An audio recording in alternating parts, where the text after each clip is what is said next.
Welcome to Shakti news. నేను మీ Madhu. Present మనం మఠంపల్లి మండలం గుళ్ళపల్లి గ్రామంలో ఉన్నాం. ఈ గుళ్ళపల్లి గ్రామం కృష్ణానది ఒడ్డున ఆనుకొని ఉంటుంది. దాని తర్వాత ఇక్కడ కొత్తగా గ్రామాన్ని నిర్మించడం జరిగింది.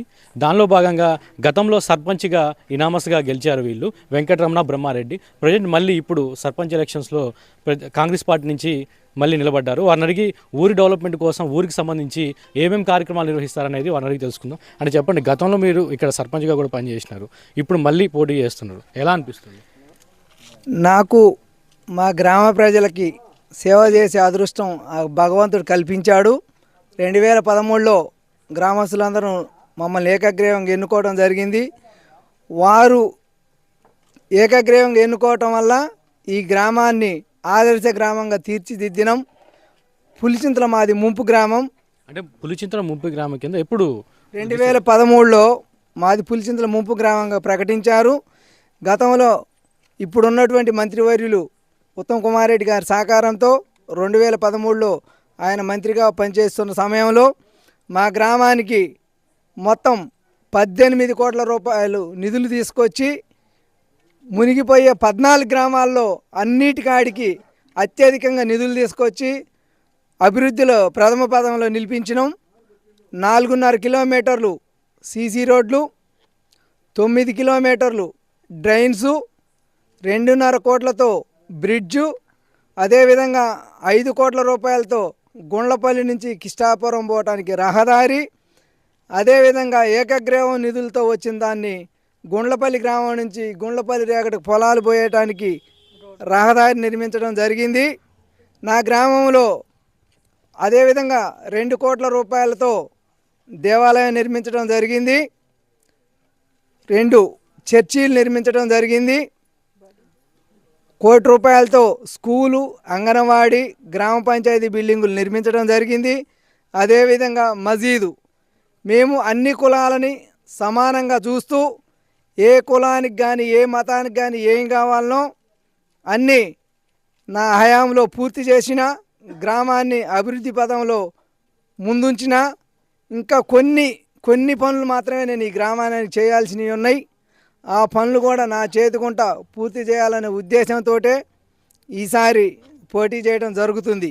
అంటే మీరు గతంలో రాజకీయంలోకి ఎలా వచ్చారు అసలు? అంటే మీరు గతంలో ఏం వర్క్ చేసేవారు, రాజకీయంలోకి ఎప్పుడు వచ్చారు, ఎలా వచ్చారు? నేను 2001 నుంచి 2008 వరకు ఆర్టీసీ కండక్టర్గా ఉద్యోగం నిర్వహించాను. దాని తర్వాత నాకు మొదటి నుంచి రాజకీయం అంటే అదొక వ్యసనంగా ఉండేది. నేను ఏదో సాధించాలి, ఏదో చేయాలని ఒక తపన ఉండేది. ఆ తపన నాకు దైవ సంకల్పంలో కల్పించి మా గ్రామాన్ని 14 గ్రామాలు ముంపు గ్రామాల్లోకెల్లా ఆదర్శ గ్రామంగా తీర్చిదిద్దటానికి నాకు ఆ భగవంతుడు అవకాశం కల్పించిండు. అదేవిధంగా భగవంతుడితో సమానమైన నా గ్రామ ప్రజలందరూ ఇప్పటికీ ఒక 20 సంవత్సరాల నుంచి నేను రాజకీయాల్లో ఉన్నా. మేము ఎవరిని నిలబెట్టుకుంటే వాళ్ళని కుల మతాలకు అతీతంగా మా వర్గానికి చెందిన వారిని గెలిపించడం జరిగింది.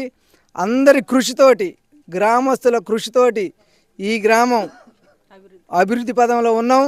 అదేవిధంగా అంతకుముందు రఘునాథపాలెం నుంచి గుండ్లపల్లి రావాలంటే మట్టి రోడ్డే ఉండేది. మంత్రి గారి సహకారంతో అది 5.5 కోట్లతోటి రఘునాథపాలెం నుంచి గుండ్లపల్లి పాత కాలనీ వరకు రోడ్డు నిర్మించుకోవడం జరిగింది. ఈసారి ఎలక్షన్లలో నేను ఎందుకు పోటీ చేస్తున్నా అంటే మా పాత కాలనీ ఒక 80 ఇళ్ళు ఉన్నాయి. వారిని ఆ గ్రామాన్ని తరలించాలంటే అది ముంపు గ్రామం కింద పోలేదు. ఫ్యాక్టరీ వారి సహకారంతో, ప్రభుత్వ సహకారంతో ఆ 80 మంది నివాసితులకి ఇల్లులు పునర్నిర్మించి నా బాధ్యతని నెరవేర్చడానికి ఆ దేవుడు మరొకసారి అవకాశం కల్పించినందుకు మరియు గ్రామ ప్రజలందరూ కూడా నాకు ఈ అవకాశాన్ని కల్పిస్తారని, ఈ చేసిన అభివృద్ధి చూసి నా గ్రామస్తులందరూ కూడా ఏకతాటిపై నిలబడి నన్ను అత్యధిక మెజారిటీతో గెలిపిస్తారని నా గ్రామస్తులందరిపై నాకు పూర్తి విశ్వాసం, నమ్మకం ఉంది. అంటే ఇంకా మిగిలిపోయిన పనులు ఏవైతే ఉన్నాయో ఆ పనులన్నీ ఒక లిస్టు ప్రకారం చేసుకొని అధికారం ఉంది కాబట్టి కాంగ్రెస్ పార్టీ నుంచి మీరు ప్రచారం చేస్తున్నారు, నిలబడ్డారు కదా.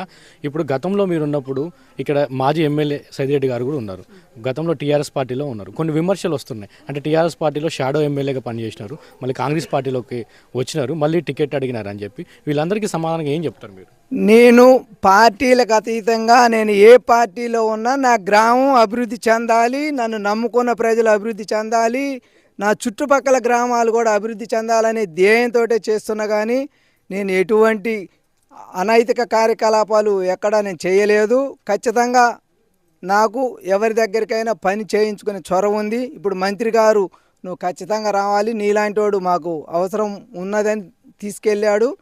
అదేవిధంగా మంత్రి గారి తోడ్పాటుతోటి నా గ్రామంలో మిగిలిపోయిన పనులు ఖచ్చితంగా పూర్తి చేయాలి. వితిన్ 2 ఇయర్స్లోనే పూర్తి చేసి నా గ్రామాన్ని మరొకసారి ఈ ఊర్లో చేయడానికి గెలిచిన వాళ్ళు మళ్ళీ వచ్చి పోటీ చేసిన వాళ్ళు కూడా ఏం పనులు మిగల్చకుండా చేయాలన్నదే నా యొక్క ధ్యేయం. చాలా గ్రామాలలో ఇనామస్గా ఎన్నికవుతున్నారు, మీ గ్రామంలో ఇనామస్గా ఎందుకు కాలేకపోయారు?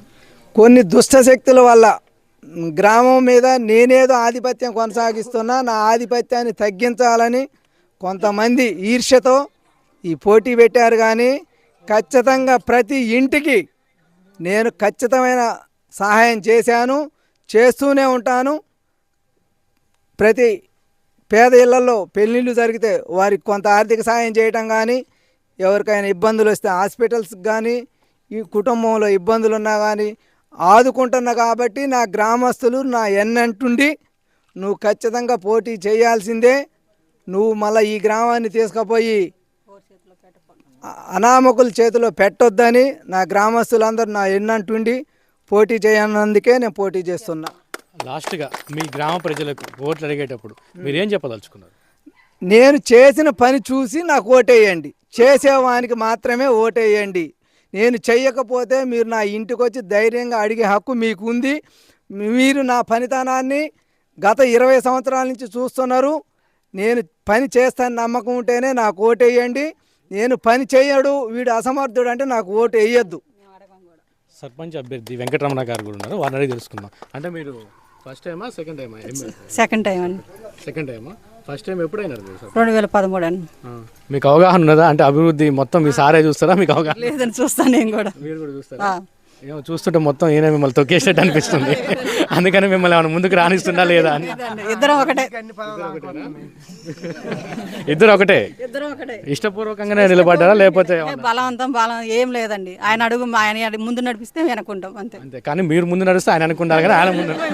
ఊళ్ళో సమస్యలు ఆయనకి ఎక్కువ తెలుస్తుంది కదండి. కొంచెం నేను చిన్నగా హైదరాబాద్లో ఉంటాను, అట్లా ఎక్కువ ఉండేది ఆయన. మీకు అంటే ఈ ఊర్లో ఏం సమస్యలు ఉన్నాయో ఏమున్నాయో మీకు ఒక అవగాహన అయితే ఉన్నది? బాగుందండి. ప్రతి ఇంటిది ఏ సమస్యలు ఉన్నాయో ఎట్లా ఉంది కూడా తెలుస్తుంది. కొన్నిసార్లు కూడా నేనే చెప్తాను. ఇది ఇక్కడ పరిస్థితి. గుళ్ళపల్లి గ్రామంలో గతంలో ఒకసారి సర్పంచ్గా, ఎంపీటీసీగా, మళ్ళీ సర్పంచ్గా నిలబడ్డారు.